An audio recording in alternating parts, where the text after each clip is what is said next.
ధనియాల పొడి వేసాను, మిర్చి పొడి వేసేసానండి. ఇంకా చికెన్ కూడా వేసేసాను.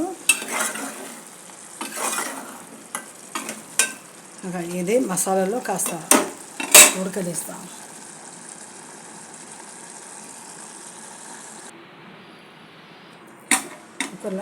ఇంకా వంకాయలు కూడా బాగా కట్ చేసేసి పీసెస్ లాగా చేసుకొని వేసేసానండి. ఇంకా